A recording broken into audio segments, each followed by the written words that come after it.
Hello friends, स्वागत है आपका आपके अपने YouTube channel knowledge nation point में। आज के वीडियो में हम प्राचीन भारत इतिहास के वर्धन वंश के बारे में 20 ऐसे महत्वपूर्ण प्रश्न को जानेंगे जो हर बार एग्जाम में पूछे जाते हैं। तो चलिए स्टार्ट करते हैं। आज का हमारा पहला क्वेश्चन है, पुष्यभूति या वर्धन वंश की स्थापना किसने तथा कहाँ की। ऑप्शन है आपके पास ए पुष्यभूति थानेश्वर में, बी हर्षवर्धन ने की थानेश्वर में, सी पुष्यभूति ने की कन्नौज में, या फिर इनमें से कोई नहीं। तो इसका राइट आंसर हो जाएगा पुष्यभूति या वर्धन वंश। इसकी स्थापना किसने की? पुष्यभूति ने की। और कहाँ पर की इसकी स्थापना? तो थानेश्वर में। तो ऑप्शन नंबर ए इसका राइट आंसर होगा। क्वेश्चन नंबर 2, हर्षवर्धन कब तथा कितने वर्ष की आयु में गद्दी पर बैठा। ऑप्शन है आपके पास 706 ईस्वी में 16 वर्ष की आयु में, ऑप्शन नंबर बी 606 ईस्वी में 16 वर्ष की आयु में, ऑप्शन नंबर सी 606 ईस्वी में 18 वर्ष की आयु में, या फिर ऑप्शन नंबर डी 706 ईस्वी में 18 वर्ष की आयु में। तो हर्षवर्धन जब गद्दी पर बैठे तब उनकी आयु कितनी थी? 16 वर्ष थी। और वो कब गद्दी पर बैठे? तो इसका राइट आंसर हो जाएगा ऑप्शन नंबर बी 606 ईस्वी में वो गद्दी पर बैठे। क्वेश्चन नंबर 3, हर्षवर्धन की पहली राजधानी कहाँ थी? ए कन्नौज, बी थानेश्वर, सी पाटलिपुत्र, या फिर डी वैशाली। तो हर्षवर्धन की पहली राजधानी थी थानेश्वर। ऑप्शन नंबर बी, उनकी पहली राजधानी थानेश्वर थी। क्वेश्चन नंबर 4 की बात करें तो है, कन्नौज का संरक्षण बनने के बाद हर्षवर्धन ने अपनी नई राजधानी कहाँ स्थापित की? ए थानेश्वर, बी पाटलिपुत्र, सी कन्नौज, या फिर डी इनमें से कोई नहीं। तो कन्नौज का संरक्षण बनते ही हर्षवर्धन ने अपनी दूसरी राजधानी, नई राजधानी कहाँ बनाई? तो इसका राइट आंसर हो जाएगा Kannauj. Option number C, Kannauj को उन्होंने अपनी नई राजधानी बनाया। अब देखते हैं नेक्स्ट क्वेश्चन नंबर 5, हर्षवर्धन अपने समकालीन किस शक्तिशाली शासक से पराजित हुआ? ए चंद्रगुप्त द्वितीय, बी पुलकेशिन द्वितीय, सी पुष्यभूति, या फिर डी जयसिंह। तो हर्षवर्धन जिससे पराजित हुआ वो था पुलकेशिन द्वितीय। ऑप्शन नंबर बी इसका सही आंसर होगा। क्वेश्चन नंबर 6, हर्षवर्धन के शासनकाल में भारत आने वाला चीनी यात्री कौन था? ए मेगास्थनीज, बी धनवंतरी, सी वेनसांग, या फिर डी डायमेकस। तो हर्षवर्धन के समय भारत आने वाला चीनी यात्री था आपका ऑप्शन नंबर सी वेनसांग।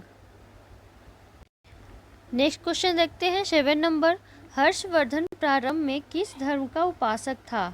ए शैव धर्म, बी जैन धर्म, सी बौद्ध धर्म, या फिर डी ब्राह्मण धर्म। तो हर्षवर्धन प्रारंभ में शैव धर्म, ऑप्शन नंबर ए शैव धर्म के उपासक थे।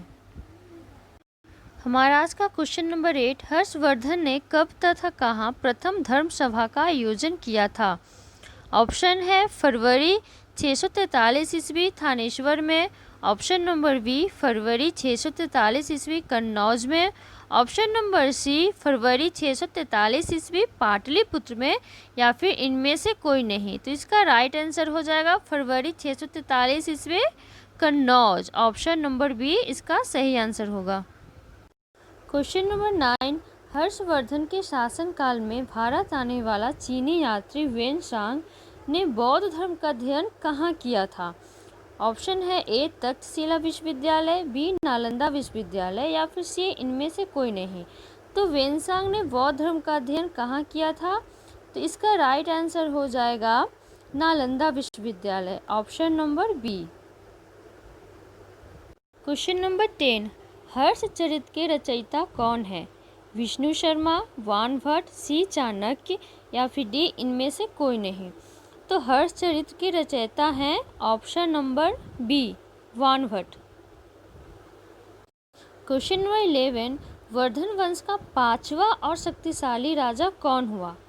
तो वर्धन वंश के 5वां और शक्तिशाली राजा कौन हुए? ऑप्शन है आपके पास ए हर्षवर्धन, वी पुष्यभूति, सी प्रभाकर वर्धन या फिर डी इनमें से कोई नहीं।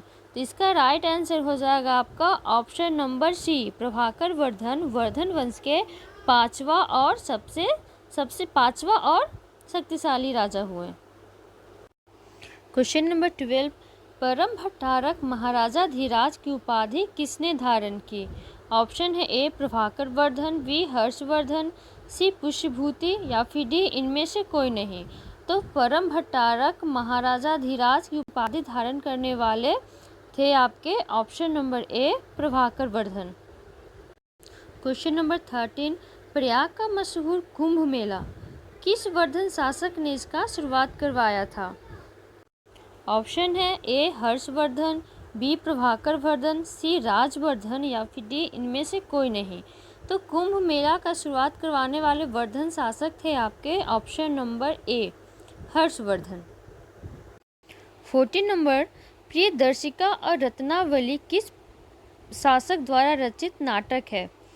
तो प्रियदर्शिका रत्नावली यहाँ पे बात करते हैं कि इस वर्धन शासक द्वारा, यहाँ पे वर्धन होगा, किस वर्धन शासक द्वारा रचित नाटक है? ऑप्शन है ए प्रभाकर वर्धन, बी राजवर्धन, सी पुष्यभूति या फिर डी हर्षवर्धन। तो इसका राइट आंसर हो जाएगा आपका option number D, option number D Harshvardhan द्वारा प्रियदर्शिका और रत्नावली रचित नाटक है। क्वेश्चन नंबर 15, हर्ष के मूल और उत्पत्ति के संदर्भ में जो एक शिलालेख प्राप्त हुआ है वह कहाँ से प्राप्त हुआ है? ऑप्शन है ए मध्य प्रदेश से, बी गुजरात से, सी महाराष्ट्र से या फिर डी इनमें से कोई नहीं।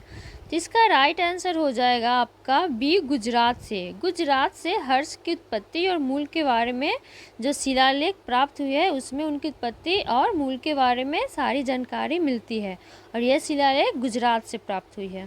क्वेश्चन नंबर 16, हर्षवर्धन के दोनों पुत्रों भाग्यवर्धन और कल्याणवर्धन की हत्या करने वाला मंत्री कौन था? ए अरुणाश्रवा, बी वीरसेन, सी राजवर्धन या फिर डी इनमें से कोई नहीं। तो इसका राइट आंसर हो जाएगा आपका ए अरुणाश्रवा। हर्षवर्धन के दोनों पुत्रों की हत्या इन्होंने ही किया था। क्वेश्चन नंबर 17, हर्षवर्धन ने किस सामाजिक प्रथा पर रोक लगाया था और उसे अपने राज्य में भी पूरी तरह रोक लगाया था? उनके राज्य में इस प्रथा को पूरी तरह से रोक लगा दिया गया था। वो प्रथा कौन सी है? ए बाल विवाह, बी सती प्रथा, सी पुनर्विवाह या फिर डी इनमें से कोई नहीं। तो इसका राइट आंसर हो जाएगा बी सती प्रथा। यहाँ तक कि हर्षवर्धन ने अपनी बहन को भी सती होने से बचाया था। क्वेश्चन नंबर 18, वेनसांग ने अपनी पुस्तक में हर्ष को किस धर्म के प्रचारक के रूप में दिखाया है?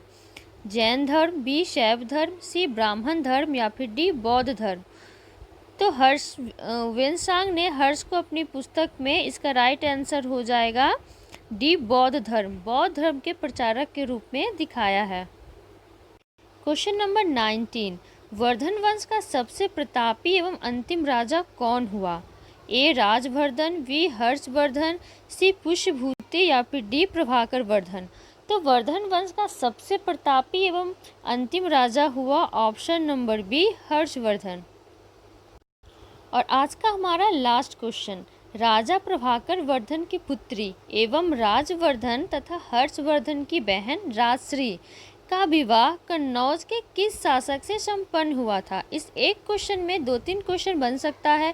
पहले तो राजा प्रभाकर वर्धन के 2 पुत्र कौन हुए? तो राजवर्धन और हर्षवर्धन। दूसरा, हर्षवर्धन और राजवर्धन की बहन हुई राजश्री। तो राजश्री का विवाह कन्नौज के किस शासक से हुआ?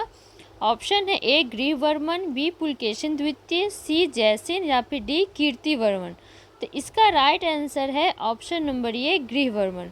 इसके साथ ही अगर आज का वीडियो आपको पसंद आया हो तो लाइक ज़रूर कीजिएगा।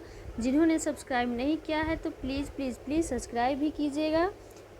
तो फिर नेक्स्ट वीडियो और नई टॉपिक के साथ मिलती हूँ आपसे। Thank you.